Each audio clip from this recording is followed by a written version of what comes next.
മഹാവിജയങ്ങളുടെ ജൈത്രയാത്രയാണ് ISROയുടെ വിക്ഷേപണ ചരിത്രം. 1979 ഓഗസ്റ്റ് 10-നാണ് സ്പേസ് ലോഞ്ച് വെഹിക്കിൾ 3E1 വിക്ഷേപിക്കുന്നത്. വിജയിക്കാതിരുന്ന ആദ്യ പരീക്ഷണത്തിൽ നിന്നും നിരവധി പാഠങ്ങൾ ISRO ഉൾക്കൊണ്ടു. 1980 ജൂലൈ 18-ന് SLV 3E2 രോഹിണി 1 ഉപഗ്രഹത്തെയും വഹിച്ചുകൊണ്ട് കൃത്യമായി ലക്ഷ്യത്തിലെത്തി. 1981-ലും 83-ലും SLV 3 വിക്ഷേപണങ്ങൾ നടന്നു. രോഹിണി D1, D2 എന്നീ സാറ്റലൈറ്റുകളെ യഥാക്രമം ഭ്രമണപഥത്തിൽ എത്തിച്ചു.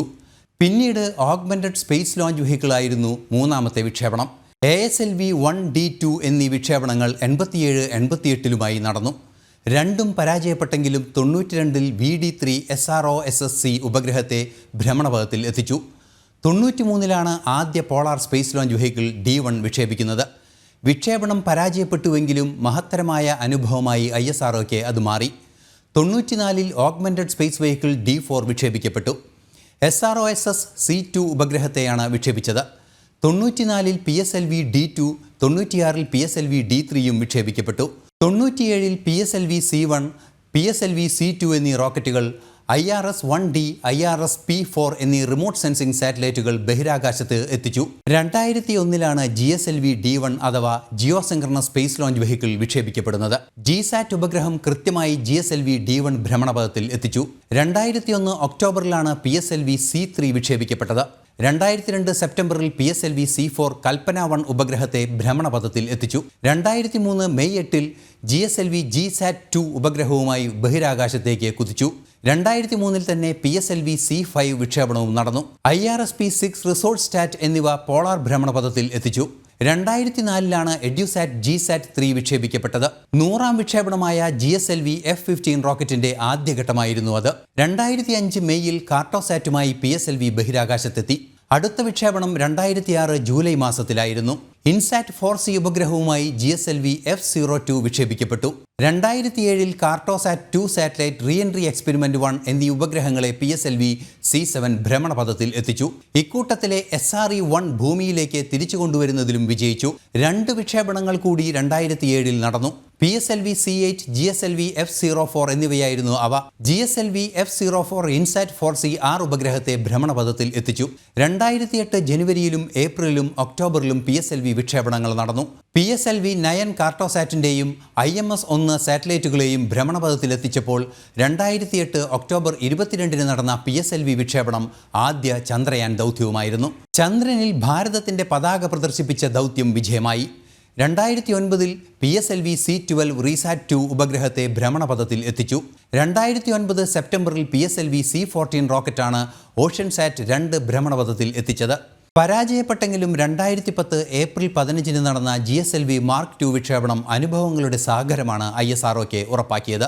2010 ജൂലൈയിൽ കാർട്ടോസാറ്റ് Bയുമായി PSLV CA വിക്ഷേപണം നടന്നു.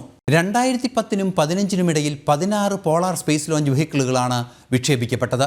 4 GSLV വിക്ഷേപണങ്ങളും നടന്നു. GSAT സാറ്റലൈറ്റുകൾ സരൾ, റിസാറ്റ്, IRNSS ഉൾപ്പെടെ ഇതിൽപ്പെടും. 25-ാം PSLV ദൗത്യമായിരുന്നു PSLV XL Mars orbiter mission. 2016-ൽ നടന്ന 9 വിക്ഷേപണങ്ങളിൽ 6 പോളാർ സ്പേസ് ലോഞ്ച് വാഹനങ്ങളും ഒരു ബഹിരാകാശ വാഹനമായ റിയൂസബിൾ ലോഞ്ച് വെഹിക്കിളുമായിരുന്നു. സ്ക്രാംജെറ്റ് എഞ്ചിൻ അഥവാ സൂപ്പർസോണിക് എഞ്ചിനുമായിരുന്നു 2017-ൽ നടന്ന 5 വിക്ഷേപണങ്ങളിൽ 3 2018-ൽ 7 വിക്ഷേപണങ്ങൾ നടന്നതിൽ ഏറ്റവും പ്രധാനപ്പെട്ടതായിരുന്നു ജൂലൈ 5-ന് പരീക്ഷിച്ച ക്രൂ എസ്കേപ്പ് സിസ്റ്റം. 4 PSLV വിക്ഷേപണവും 2 GSLV വിക്ഷേപണവും 2018-ൽ നടന്നു. 2019 ജൂലൈ 22-ന് 2-ാം ചന്ദ്രയാൻ ദൗത്യം ലോഞ്ച് വെഹിക്കിൾ Mark III റോക്കറ്റിൽ നടന്നു. 6 ദൗത്യങ്ങളാണ് ആ വർഷം മാത്രം നടന്നത്. 2020 മുതൽ 24 വരെ സുപ്രധാനമായ 21 വിക്ഷേപണങ്ങൾ നടന്നു. ജൂലൈ 14, 2023-ന് ഇന്ത്യയുടെ അഭിമാനമായ ചന്ദ്രയാൻ വിക്ഷേപിക്കപ്പെട്ടു. ഓഗസ്റ്റ് 23-ന് ചന്ദ്രയാൻ ചന്ദ്രൻ്റെ ദക്ഷിണ ധ്രുവത്തിൽ ഇറങ്ങി.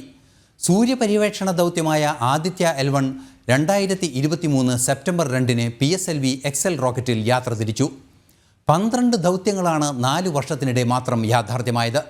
ISROയുടെ ചരിത്രത്തിലെ തന്നെ വൻ വിജയങ്ങൾ 2024 ഡിസംബർ 30-ന് നടന്ന PSLV വിക്ഷേപണമാണ്.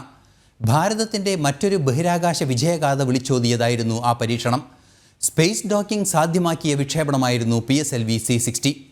ഈ 4 വർഷത്തിനിടെ 3 LVM-3 വിക്ഷേപണങ്ങളും 2 SSLV ദൗത്യങ്ങളും പൂർത്തിയാക്കി. 99 വിക്ഷേപണ ദൗത്യങ്ങൾ പൂർത്തിയാക്കി 100ലേക്ക് കടക്കുകയാണ് ISRO. അഭിമാനത്തോടെ, ആത്മവിശ്വാസത്തോടെ. ക്രയോജനിക് സാങ്കേതികവിദ്യയും ഖര-ദ്രാവക പ്രൊപ്പൽഷൻ കാര്യക്ഷമമായി പ്രയോജനപ്പെടുത്തുന്നതിലും ISRO വിജയിച്ചു.